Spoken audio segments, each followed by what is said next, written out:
Daniel, capítulo de número 1, foi a palavra que Deus colocou no meu coração para essa noite. Glória a Deus. Daniel, capítulo 1. Vocês ouviram aí a palavra que o pastor Dilton liberou, né? Que se houver necessidade, o que tendes a fazer, faz-o depressa. Não quero influenciar, mas só lembrando que foi para Judas que Jesus disse isso. Então, se eu fosse você, eu ficava até o final. Mas foi muito bom. Daniel, capítulo 1, verso 9 em diante. 8 em diante. Quem achou pode dar um amém? Amém. Mas Daniel propôs no coração não se contaminar com a porção do manjar do rei, nem com o vinho que ele bebia. Portanto, pediu ao chefe, complete aí para mim, por favor, pediu ao chefe. Pediu ao chefe dos eunucos que lhe concedesse não se contaminar. Ora, Deus deu graça e misericórdia a Daniel diante do chefe dos eunucos. Mas o chefe dos eunucos disse a Daniel: tenho medo do meu senhor, o rei, que determinou a vossa comida e a vossa bebida, porque ele veria os vossos rostos mais tristes do que dos outros jovens que são os vossos iguais. E assim eu colocaria em perigo a minha cabeça para com o rei. Então disse Daniel ao guarda, em outras versões vai estar o dispenseiro, significa que era alguém de uma patente inferior. Essa pessoa aqui não reportava direto ao rei, ela era aquela que se reportava ao chefe dos eunucos. Na minha versão diz guarda, então diz assim: então disse Daniel ao guarda, vamos aqui deixar sucinto a palavra guarda, vamos para todo mundo entender que estamos falando de alguém que está abaixo do chefe dos eunucos. Quem entendeu, diga amém. Então complete para mim, por favor. Então disse Daniel ao guarda, a quem o chefe dos eunucos havia constituído sobre Daniel, Ananias, Misael e Azarias. Ele disse assim: experimenta, peço-te, os teus servos 10 dias, fazendo com que se nos deem legumes a comer e água a beber. E então se veja, diga comigo, veja. Diga, veja. E então se veja diante de ti o nosso parecer e o parecer dos jovens que comem a porção do manjar do rei. E conforme vires, proceda para com os teus servos. E ele concordou com isto e os experimentou por 10 dias. Quantos dias, igreja? 10 dias. E ao fim dos 10 dias apareceram os seus semblantes melhores. Eles estavam bem mais nutridos do que os jovens que comiam da porção do manjar do rei, de sorte que o guarda tirou a porção do manjar deles e o vinho que deveriam beber e lhes dava legume. Ora, estes 4 jovens, Deus deu conhecimento e inteligência em toda cultura e sabedoria, e a Daniel tornou-se mais entendido em todas as visões e em todos os sonhos. E ao fim dos dias, depois dos quais o rei havia dito que trouxessem o chefe dos eunucos, os apresentou diante de Nabucodonosor. O rei falou com eles, e entre todos eles não foram achados outros tais como Daniel, Ananias, Misael e Azarias. Por isso permaneceram diante do rei. E você diga amém. Diga amém por essa palavra. Glória a Deus. Glória a Deus. Bota a mão no seu coração. Suplique ao Senhor aí agora e diga: Senhor, fala comigo. Fala comigo, Senhor. Fala o meu coração, me ajuda a entender a tua palavra. Eu estou te ajudando, a oração é sua. Comece a interceder aí agora um pouco. Aproveite a oportunidade que você está tendo agora e peça ao Senhor: Senhor, me dá uma direção, uma resposta pela tua palavra nessa noite, porque na tua palavra não há dúvidas, na tua palavra não há receio, na tua palavra não há falhas, na tua palavra é o caminho seguro, segura, na tua palavra há certezas. Eu preciso tanto da tua palavra, Senhor. Muitas vezes não é por preguiça que não me movo, não é por indisposição que não me movo. Muitas vezes não me movo porque não quero errar e fico esperando que direção o Senhor está me dando. Quantas pessoas estão aqui nessa condição agora, e é por isso que eu estou te ajudando em oração. Ore assim agora e comece a pedir: Senhor, fala comigo, porque eu estou cansado de correr por caminhos que o Senhor não está, de buscar respostas em lugares e em pessoas que não têm uma direção assertivas. Deus, nesta noite eu não quero um conselho, eu quero uma direção assertiva da tua palavra. Deus, nesta noite eu não quero sair daqui cocheando em dois pensamentos, eu quero ouvir a tua voz de dentro para fora. Ainda que o Senhor use a pastora Camila, eu quero ter certeza do que ela fala e quero que a confirmação venha do lado de dentro, porque eu sei que a tua voz fala comigo de dentro para fora. Confirma a tua palavra, acerta no meu coração, organiza os meus pensamentos, aquieta a minha alma que tem andado angustiada e perturbada diante de mim. Senhor, vai, comece a suplicar. Pai, no nome de Jesus, eu oro nesta direção agora. Nós te louvamos pela exposição da tua palavra que já está diante de nós, mas te rogamos nesta noite por todos aqueles que estão aqui, Senhor, no altar, Senhor, na nave, no templo, pelos obreiros que estão nas laterais, cuidando do templo, dos irmãos, mas também precisam ser acertados com a tua palavra. Eu oro agora por aqueles que estão pela internet, por aqueles que estão acompanhando em casa, de um celular, de um aparelho, da TV. Deus, a tua palavra é mais penetrante do que qualquer espada de dois gumes, que penetra até a divisão da alma e do espírito, juntas e medula, e é apta para discernir os pensamentos e as intenções do coração. Deus, às vezes pensamos que precisamos de tantas coisas para ficarmos bem. O ano virou, mas muitas coisas na nossa vida não mudou, muitas coisas na nossa vida não virou, e aquele afã, aquele frenesi de final de ano passou, e agora muitas vezes nos vemos no mesmo lugar, no mesmo estado, com as mesmas crises, com a mesma ansiedade, e não conseguimos mais nos enganar, iludidos por palavras emocionais. É por isto que nesta quinta-feira nos reunimos na tua casa e buscamos a tua palavra, porque o ano muda, os dias mudam, mas o Senhor não muda, e o Senhor é o único que tem poder para mudar aquilo que o homem não pode mudar, para mudar aquilo que nós não podemos mudar, e para nos ensinar a romper em áreas que estamos cansados de lutar, a romper em áreas que nos humilham, a romper. Só o Senhor. Estamos aqui porque muitas vezes chegamos a ter vontade de desistir até de nós, mas não conseguimos desistir de ti, porque é o teu Espírito que nos levanta e nos sustenta. Deus, tu sabes como eu vim hoje aqui, e também sabe como eles vieram. Por isso eu te peço, tão somente, como disse o centurião, basta uma palavra.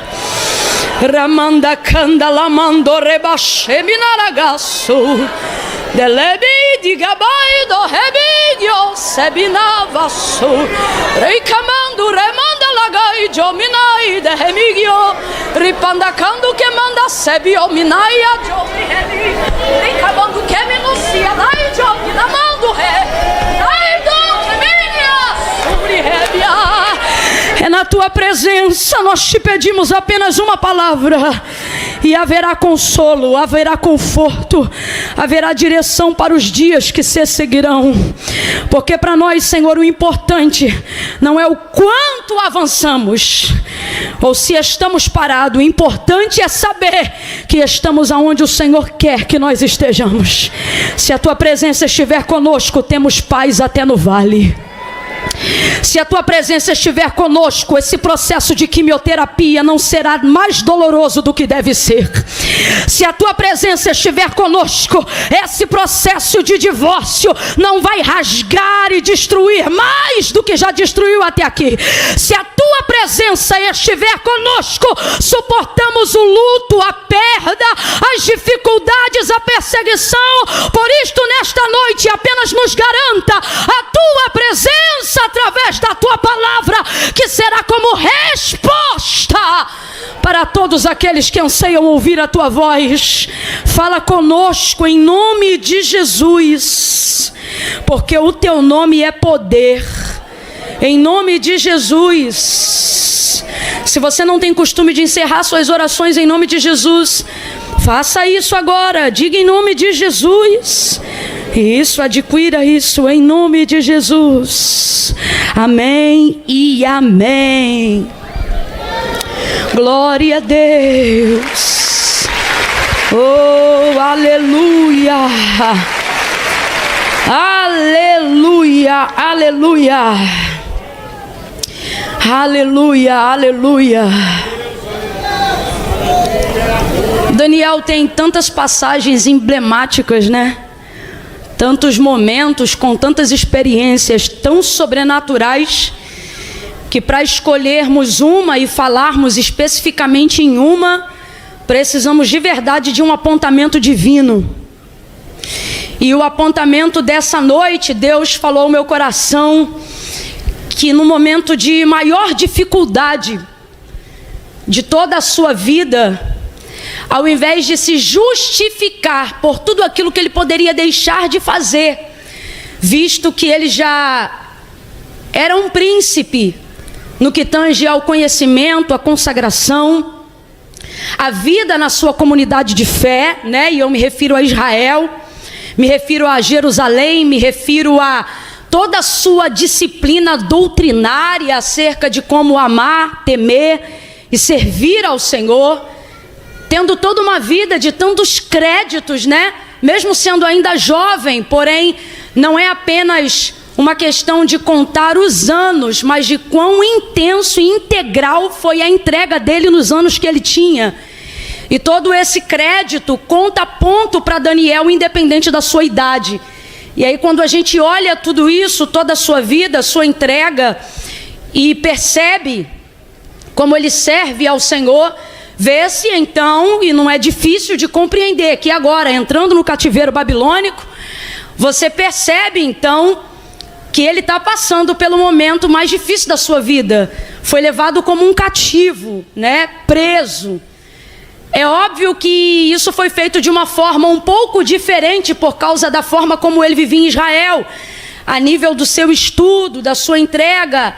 É como se fosse hoje, falando a grosso modo, mas só para todo mundo entender, é como se hoje alguém aqui tivesse que ser levado preso, e o tipo de prisão é diferente para quem tem só ensino fundamental, só ensino médio, e para quem tem nível superior. Suponhamos então que Daniel entrou na categoria de quem tinha ensino superior, e por isso teve uma forma de tratamento diferente. Não deixava de ser cativo, não deixava de viver a detenção da sua liberdade. Mas, às vezes, a gente imagina ele atrás de grades, e na verdade não era assim. Ele foi levado para o palácio do rei. E ali foi lhe dado a ideia de que deveria comer o que a gente chama de ração e porção, mas na verdade era um banquete. O que o rei desejava é que esses que tinham mais intelecto, educação e maior potencial para se tornarem novos mentores e instrutores, sábios dentro da terra dos caldeus, tivessem um tratamento diferenciado para que assim também pudessem adquirir a cultura daquele lugar. Era assim que o rei agia, e era assim que ele ia globalizando o seu império, porque para ser grande como Nabucodonosor era, para ser grande como, por exemplo, foi Faraó nos seus dias, a coisa mais importante não é ouro, dinheiro e nem riquezas, mas é a capacidade de implementar cultura na mentalidade dos povos, a fim de conseguir dominar aonde houver não só terra, mas pessoas. Então essa era, óbvio, uma artimanha muito inteligente de qualquer pessoa que pensa grande. Então esse era o caso. E Daniel vai justamente estabelecer um método para proteger-se do que ele sabia que aconteceria, porque se os caldeus têm um método de globalização, de intensificação e de convencimento, utilizando coisas até muito maravilhosas no mundo, o Senhor também, de forma doutrinária, usando a mesma ferramenta, de que aspecto, Camila? Nem ouro, nem prata, nem gordura, nem dinheiro, nem carne, nem vinho, mas conhecimento.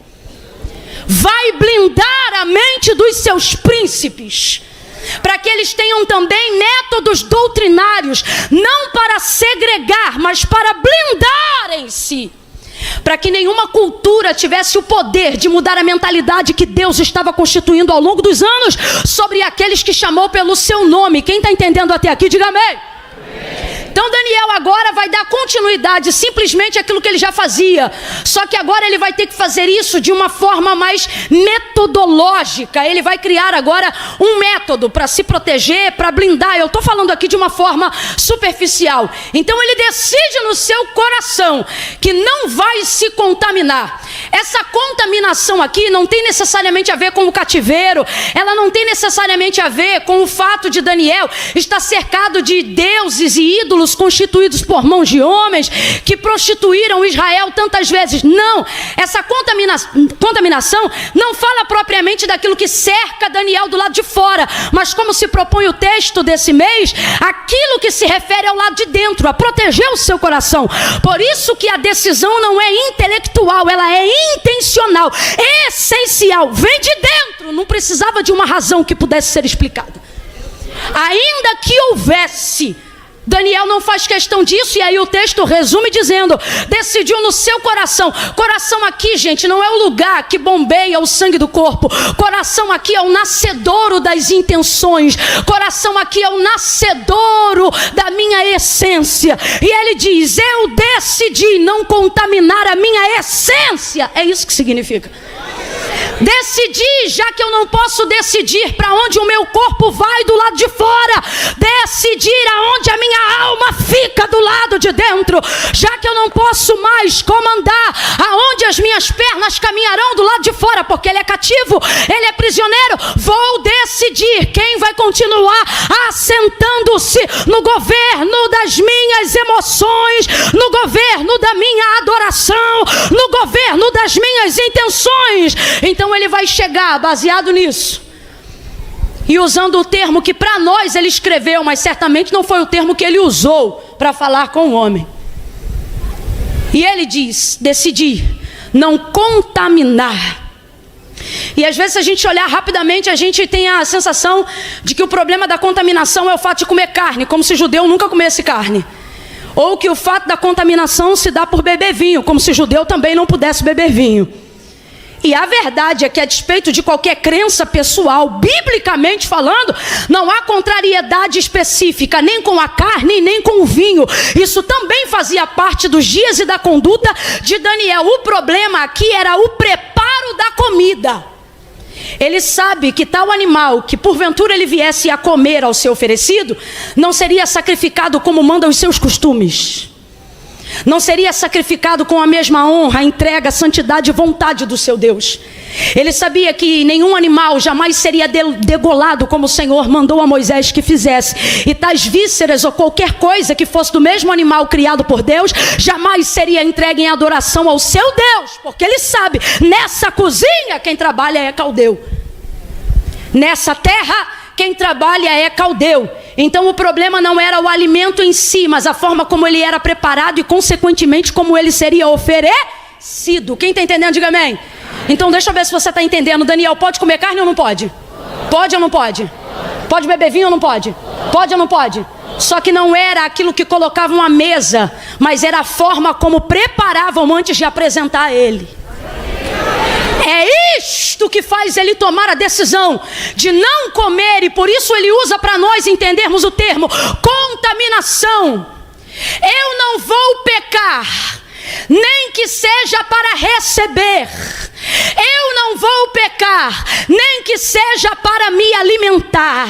Eu não vou pecar, nem que eu esteja debaixo de imposição. Preste atenção, a decisão é dele, independente de que decisão irão tomar. Quando a gente está numa prisão, seja ela qual for, a sensação e a ideia de toda prisão é colocar você sobre a perspectiva de que você não tem escolha. Se você é comandado, você não tem comando. Se você é governado, você não tem governo. Se você está preso, você não é livre. A ideia é dizer, você não tem escolha. Suas decisões agora são minhas decisões. Sua vontade agora é a minha vontade. Essa é a ideia. Só que aquilo que Daniel está decidindo, veja, independe do que o chefe dos eunucos vai dizer, independente da ajuda que o guarda dos eunucos vai dar, ele disse, eu decidi. Então se isso fosse levar ele à morte, ele já estava decidido. Se isso fosse levar ele para qualquer outro lugar, ele já estava decidido. Aí Daniel coloca para nós nos dias de hoje um exemplo super contemporâneo, ainda que o livro esteja no Antigo Testamento. Qual? A ideia de que todas as decisões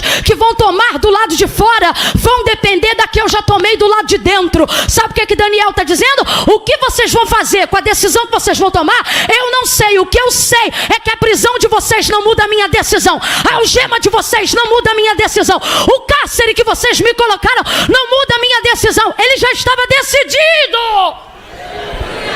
Nós ficamos o tempo todo sobre a ideia de que se estamos deprimidos não temos escolha, se estamos desempregados não temos escolha, se estamos enfermos não temos escolhas. Há uma série de prisões que eu poderia aqui traçar uma analogia para que nós ficássemos na situação onde, uma vez que não podemos escolher, a situação escolhe o que vai fazer por nós. Então, se eu estou desempregado e não tenho nada, o que eu aceitar é lucro, e não tem problema se eu inclusive tirar o dízimo daquilo que eu recebi, mesmo que seja dinheiro de suborno. Aí você diz, Camille, é a situação. Aí Deus te trouxe hoje aqui para dizer, não é a situação, é o teu coração. Se o teu coração for firme, todas as coisas ao teu redor vão cooperar para que o Senhor te ajude nesse processo de santificação. Olha o que Deus diz acerca da atitude do coração de Daniel. Ora! O que é isso? Não foi premeditado, foi de imediato, baseado no comportamento de Daniel. Ora, vírgula, Deus deu a Daniel graça e favor diante do chefe dos eunucos. Por quê? Porque no seu coração ele já havia decidido não se contaminar. Deus está dizendo, não são as cadeias que são fortes, é seu coração que anda fraco. Não são as dívidas que são grandes, é o seu posicionamento aqui do lado de dentro que anda enfraquecido. Porque quando você tomar uma decisão do lado de dentro, Deus vai começar a cooperar com você do lado de fora. Oh, quem tem fé para receber, levanta a mão, e uma só é pouco. Deus te trouxe aqui nesta noite e Ele está dizendo, quando você tomar a decisão do lado de dentro, eu começo a mexer nos corações do lado de fora. Camila, eu não entendi, vai entender agora. Quando a sua vontade, o seu desejo e o princípio da sua vida for agradar a Deus acima de todas as coisas, quem diz não para todo mundo vai dizer sim para você. Porta que fecha na cara de todo mundo vai abrir para você. Gente que não fala com ninguém vai querer falar com você. Recebe, porque isso tem a ver com o seu coração e não com o tamanho das grades das prisões. Deus dá a Daniel graça, dá a Daniel favor. Agora perceba, o momento é tenso e extremamente complicado. Porém, é quando o momento é tenso e extremamente complicado que as melhores ocasiões de provarmos a Deus fidelidade aparecem. Quanto mais tenso e quanto mais complicado, maior é a oportunidade. Verdadeiramente todas as coisas cooperam para o bem daqueles que amam a Deus. Deus dá a Daniel graça e favor. Tudo cooperava para que ele dissesse que não tinha como fazer as coisas que ele estava decidindo fazer. Mas ele deu continuidade aquilo que ele já fazia antes, não no método. O método pode ser até novo, porque a situação é nova, mas a intenção é a mesma. Qual? Não pecar contra Deus em circunstância alguma. Deus está dizendo: se você mantiver o princípio, eu vou sempre te dar métodos. Métodos para você não se arrebentar. Métodos para você não se quebrar no processo da sua santificação. Daniel legitima para nós o método de santificação que agrada a Deus, quando ele busca uma estratégia, obviamente orquestrada pelo próprio Deus, para que não se contaminasse. Veja, ele não assenta no seu coração e decide não falar com nenhum caldeu. Cambada de caldeu, não quero. Não, ele negocia não a sua santidade, o método. Aí ele fala, Deus dá tanta graça para ele, diante do chefe dos eunucos, que o chefe dos eunucos diz... o chefe fala, você sente na interpretação do texto um certo pesar, como quem diz assim: eu queria te ajudar, porque Deus encheu Daniel de tanta graça, que o homem que não tinha dívida e obrigatoriedade alguma com Daniel se sente mal em não poder favorecê-lo. Porque quando Deus te dá graça, quem te ajuda é abençoado, mas quem não te ajuda fica mal. Ele olha para ele, é só você perceber a interpretação do texto, e diz para ele: eu tenho medo. Isso significa, não é que eu não quero fazer, é que eu tenho medo, porque eu me reporto diretamente ao rei. E se porventura ele vê que os vossos rostos estão mais tristes, por quê? Qual é a ideia dele? Se você vai deixar vinho e vai deixar carne, proteína direto, é natural que vocês enfraqueçam e não fiquem com um semblante saudável, como vão ficar os outros que vão dar continuidade ao manjar a porção do rei. Gente, a porção do rei não é qualquer coisa não. O que o texto está dizendo é: dê para eles o que o rei come. E aí o que vai acontecer nesse período? Porque eles estavam em período probatório de 2 anos, até se apresentar diante do rei. Quantos anos? Quantos anos? 2 anos. E aí ele não entendeu, e nem Daniel tinha tido a ideia de fazer a proposta dos 10 dias. Ele compreendeu também qual era a situação do chefe dos eunucos.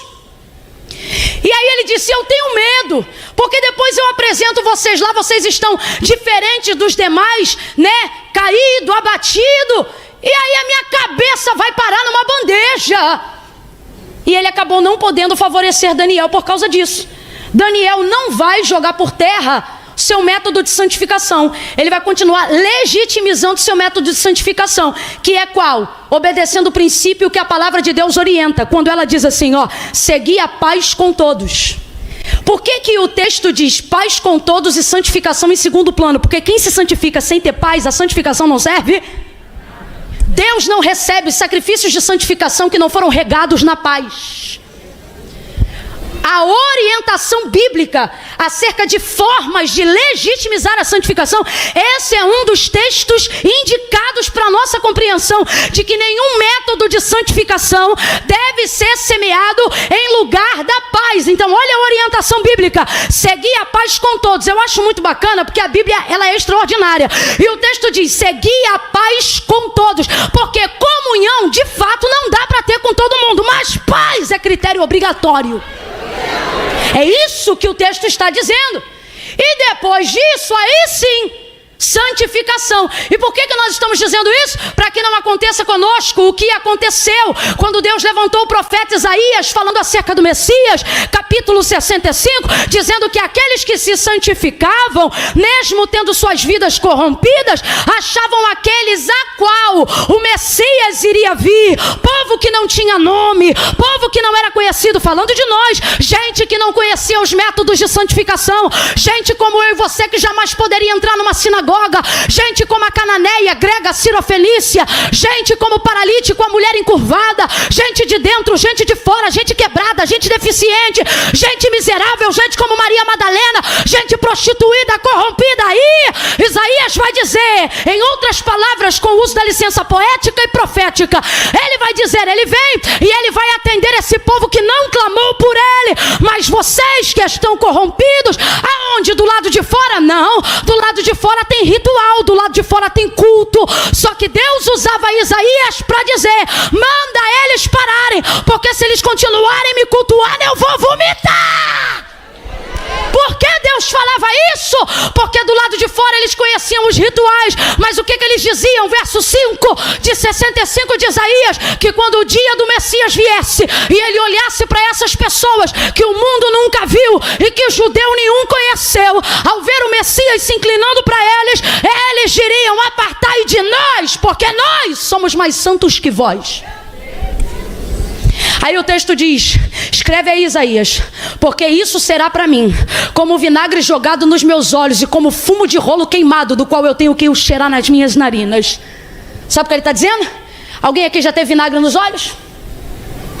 Alguém aqui já viu aquele fumo de rolo sendo queimado? Alguém já sentiu o cheiro que é? A fumaça que aquilo faz? Ninguém aguenta ficar, ainda mais se jogar vinagre junto nos olhos de quem está cheirando o fumo de rolo. Sabe o que Deus está dizendo? Isso aqui é linguagem poética para Deus dizer assim: diga para esses judeus que para mim naqueles dias, eles que se acham tão santos serão para mim insuportáveis. Insuportáveis.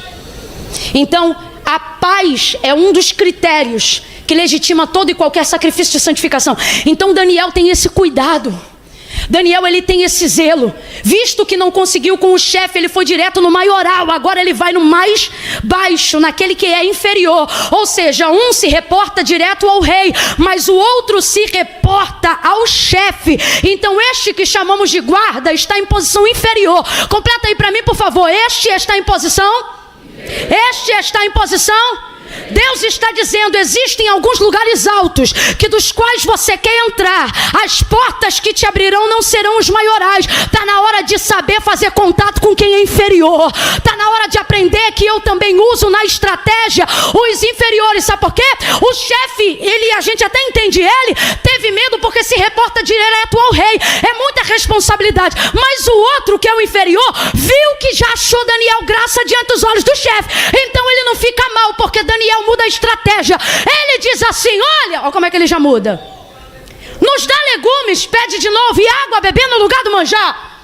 Faça isso conosco. Quem lembra? 10 dias. Mudou ou não mudou?